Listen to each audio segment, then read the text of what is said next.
Hello, and welcome back to Light in the Darkness. Today we will be reading Chapter 3.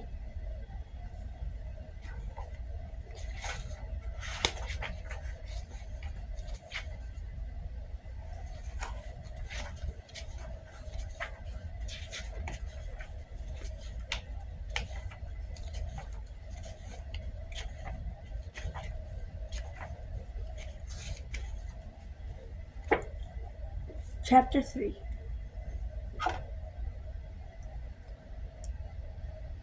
You been to Candy's? Trudy spotted the white box in Priscilla's hand that evening and looked delighted. Now I know you're one of us. Do I dare ask what's inside?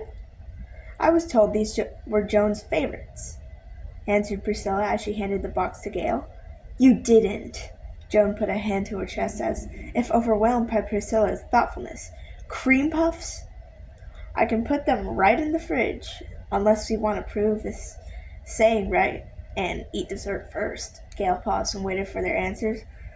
Losing Gary at such a young age, well, young for these times, Priscilla amended, had taught her to enjoy life's simple moments. Her loss reminded her that God's timeline prevailed, not hers.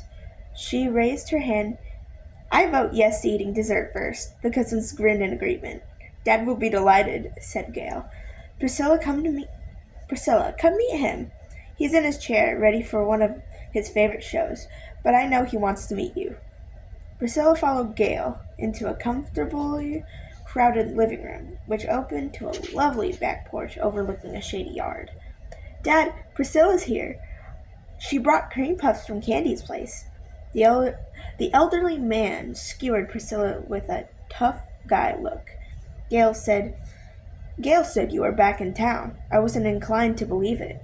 But then if someone goes around leaving you a monster-sized bequest, I suppose that's reason enough to come back east. Gale's cheek turned pink. Dad, Priscilla barely even knew we existed. Kind of. And don't be rude, she scolded softly. Show her your nice side, and she's likely to think you mean it, and even more likely to take this cream puff right back. A twinkle brightened his narrow eyes. I do like cream puffs from Candy's, and there's no sense risking a loss like that. And while I can understand that Miss Priscilla here didn't remember much about her East Coast family, her mother had to come from somewhere, and that somewhere was here, Priscilla. He stood slightly and offered his hand. Nice to meet you again. Priscilla accepted the handshake with a smile. Uncle Hugh, it's a pleasure to see you again. It's been a long time. That it has. But you're welcome back here, and I'm glad there's someone with youth and a gumption looking after the lighthouse property, and I'll enjoy this. He indicated the cream puff on the plate. Thank you for it. You're welcome, and I have a nice visit. He sat back down and didn't move his gaze from the game show. Clearly, the amenities were over. We've been dismissed, Gale whispered, and Priscilla had to agree. He's a little crusty around the edges. Joan rolled her eyes, and Trudy bit back a laugh. Okay, quite crusty when he wants to be, but he's got a good heart. Like father, like daughter, Joan agreed. And in 20 years, we might all be a little feistier than we are now. He's blessed to have you. Well, that goes both ways, offered Gale in a matter-of-fact tone. When my marriage fell apart years ago, he was right there helping me fix this, do that. He ran the kids around for school and sports so I could work. Our lives would have been very different when Brett walked out of if my parents hadn't been there, willing to help. I'll never forget that. But now I have something else on my mind. She lifted the box and took a deep breath. Dessert. We're such radicals, Trudy laughed as she withdrew 4 gold-rimmed china plates from Gale's cupboard. We've got paper plates for supper, but cream puffs are deserving of the best, very best, don't you think? Yes, said Joan. Priscilla, this is such a wonderful treat. I only allow myself to go to Candy's once a week because the temptation meter goes off the charts. And at our age, we have to start making choices with a little more care. I'm not going to think about age and choices. Trudy cut the string on the box and lifted the lid. Not when this box's deliciousness is staring me in the face. She set the cream puffs on the plates as she spoke. Priscilla, what made you think of this?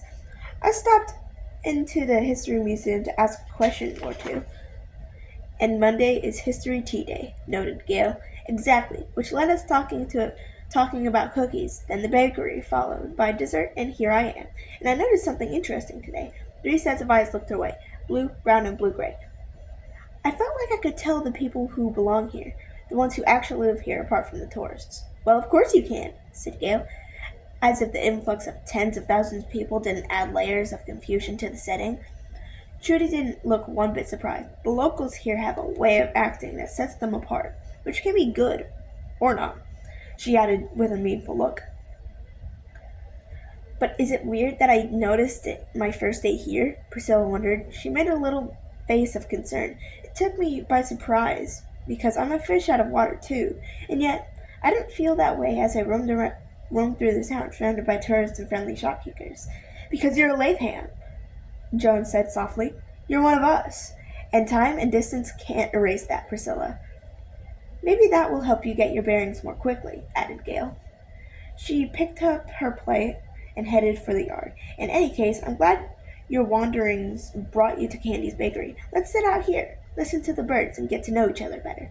A cool breeze banked sun, and the company of 3 smiling women anxious to welcome her back to Martha's Vineyard. Priscilla couldn't think of anything better. Priscilla easily parked her car in the half-empty municipal lot at 8:55 the next morning. Folks meandered here and there, and the waterfront was already teeming with life, but the streets weren't nearly as crowded as they'd been the previous day. She climbed the steps and tapped lightly on the museum door. Right on time. Mildred opened the door and stepped back to give her room to come in. I like punctual folks. Those that respect others' time are more likely to respect them altogether. Come back into the kitchen. Coffee or tea? Coffee, and thank you. Mildred led the way and put a pot of ground coffee in a 1-cup brewing system. I didn't think I'd like this contraption when someone donated it to the museum kitchen, she noted, and her weary look hinted that she'd been tested by convenience. First, because it's blatantly modern in an antique setting. Priscilla was pretty sure the convenience made up for just about anything because she loved her single-pod brewing system, but she found Mildred's penchant for propriety almost enchanting, and maybe a little amusing as well. I fussed about it originally, because I'm not a big fan of change, and that's more my problem than anyone else's, Mildred admitted, as she took mugs from an old-fashioned cupboard. I figured folks had been making coffee in pots for centuries. Why change? And then, she pressed her lips into a firm line as if perturbed by her findings, I realized that this machine gives me a perfect cup of coffee every single time. That was reason enough to love it right there. She set Priscilla's coffee down, set hers on the opposite side of the table, slipped onto the old-fashioned wooden bench, and said, So, Priscilla, your grip on that book is so tight, it's got me wondering. What's brought you to the museum twice on your first 2 days in town? And please, for the love of all that's good and holy in God's great universe, do not say gold. Priscilla said it anyway. It is gold, Mildred. Moreover, I believe it's the gold. She set the old logbook down and withdrew the coin from its center pages. She slipped it across the table and watched Mildred's eyes go wide. This is British coin. A short, tight whistle of surprise underscored Mildred's reaction. Dated 1775. Yes. Mildred tipped the coin to examine its edges. Her eyes narrowed before she lifted her gaze to Priscilla's. Are you saying that you've been in town one day and found the treasure that went missing more than 2 centuries back? I found this one and only coin, Priscilla told her. It was tucked into this journal. I was examining some of the lighthouse keeper's notes in the attic, and it slipped out. Could it be a coincidence? The lighthouse has an attic? Small and stuffy, but yes. Is that a surprise? Missouri wasn't big on visitors, and the Preservation Society wanted her lighthouse in the worst way. But she wasn't about to give it up, and no amount of money could tempt her otherwise. There wasn't an attic in the cottage drawings, so maybe it was accessed later? Not everyone wants the world to know and approve every little thing they they do in a historic home, Mildred added. It would be some coincidence to have you stumble on one of those very genius reports to have been stolen and hidden all those years ago. And why one gold coin, hidden in one book? Why indeed? The deep male voice at the open back door startled both women. Priscilla sloshed her coffee on the table, and Mildred made the coin disappear in rapid fashion as she turned. Franklin, this is unexpected. You know I was meeting with Priscilla this morning. Why are you here? Perhaps for that very reason. Dressed in a tropical colored floral Hawaiian shirt, he puffed his shoulders like a bird preening its feathers and then offered his rendition of a charming smile to Priscilla. His attempt fell short of the mark and she fought a grimace. Where did you say this coin was found? Priscilla hadn't come to the museum to make a public announcement. She'd come for advice, and the sudden presence of the professor made her uncomfortable. Perhaps I should leave, she stood. No, Mildred stood too. While she said no to Priscilla, she turned to face Franklin Mayweather. This is a private meeting, Franklin, and I don't appreciate you sneaking up to the back door to eavesdrop on conversation. As a lover of history, Mildred shut him down. Respecting privacy outweighs any appreciation for the past, she told him firmly. She folded two strong arms across her chest and nailed him with a dour look. If you wish to see the museum or me later, make an appointment. Surprise, then chagrin, changed the professor's features. I beg your pardon, ladies. I had no intention of becoming a nuisance. I'll take my leave. He offered a slight, dignified bow and left, but Priscilla was pretty certain he meant to be a nuisance, and that he wanted to know more about her, the lighthouse, and the gold. With a growing appreciation for her new financial status, she was pretty sure her simple clothing and flat shoes weren't the attraction, and the oaf hadn't yet tasted her roasted chicken or double Dutch brownies. She sighed and sat back down. He heard. Mildred nodded. He did. And he's developed an unseemly interest in this gold since the story broke, which makes me wonder if he's in financial difficulties or if he's just a lover of mystery. I can't deny that I've often wondered about the cache of gold myself, where it was put, if it had been found, and how no one has stumbled upon it all this time. Are you familiar with the lighthouse's history? Priscilla asked. I am. The population has grown significantly here, especially in the past decade, but I've familiarized myself with the original dwellings in Landales. What are you wondering? The chests hold these ledgers and notebooks and the coin. She leaned forward and spoke softly in case the professor decided to lurk outside one of the open windows. It's large, and the stairs to the attic are narrow. It couldn't have been brought up there in the normal fashion. There are no windows. How did it get there? Perhaps a later addition narrowed the stairs. Mildred folded her hands, perplexed. The current town board would require a permit to do any kind of additions, and I've never noticed one on file except when the garage unit was added on the south side of the driveway.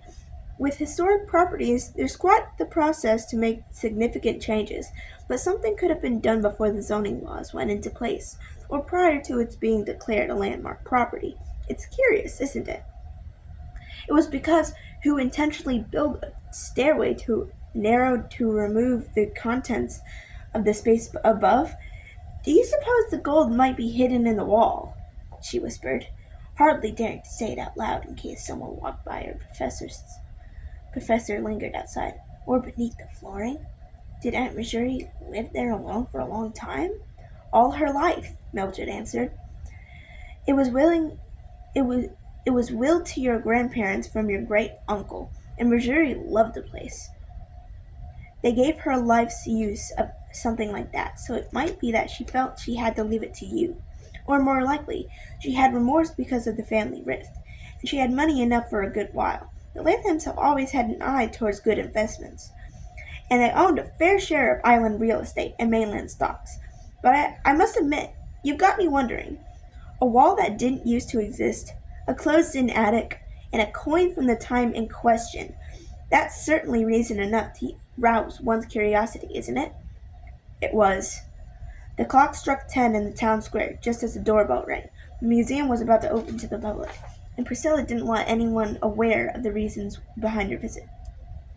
Mildred, I'm trusting you to keep this to yourself, please. She tucked the coin into her purse and the book into an innocent-looking grocery satchel she'd brought along. The last thing she wanted to do was call attention to herself or the antiquated ledger. And that's exactly what I intend to do, Mildred assured her. She paused before opening the front door for visitors. You don't know me yet, Priscilla. Priscilla angled her head in acknowledgement. But you'll find that in everything I do, I have the best interest of the town at heart. I've lived here all my life. I've been part of this place from my first breath and will be until my last, although I'm hoping that won't be for some time, she admitted. My father was a town historian, and his father before that, and I even have a Native American storykeeper in my maternal heritage. Keeping some stories quiet and revealing others is in my blood, and I have no intention of setting this town on its ear any more than this series of newspaper articles has already done. But having said that, she leaned closer and kept her voice soft. I'd love to help solve this mystery, not because of the money involved. Her shrug indicated that money wasn't a big deal to her, but resolving a piece of island history would be wonderful, wouldn't it? Although there's always a vestige of romance in the unknown, and folks do like to get their imaginations wander, don't they? There's a lure, I admit, Priscilla whispered, but I'm a little bothered by the thought of treasure seekers at my cottage, snooping around the lighthouse property. Things like this weren't a norm in Kansas Prairie, and I'm not quite sure how to handle it. Mildred smiled. It wasn't a harsh smile, but it was an easy one like Trudy's either. I understand. I would suggest day by day. There's something we can agree on. Priscilla moved to one side as Mildred opened the door to admit ticket holders. Thank you, Mildred. You are most welcome. Priscilla slipped out to the right while visitors came in through the left. She glanced around, deciding what to explore in town, then walked around the back of the museum on a hunch.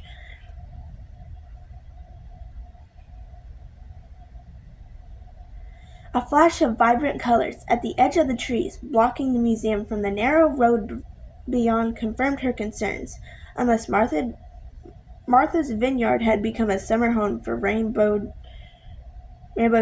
exotic birds. That flash of color in the trees meant Franklin Mayweather had hung around in his Hawaiian shirt, hoping to learn more. A prickle of unrest raised the hairs along the nape of her neck. Why is he snooping? Why was he a simple treasure seeker or something more sinister?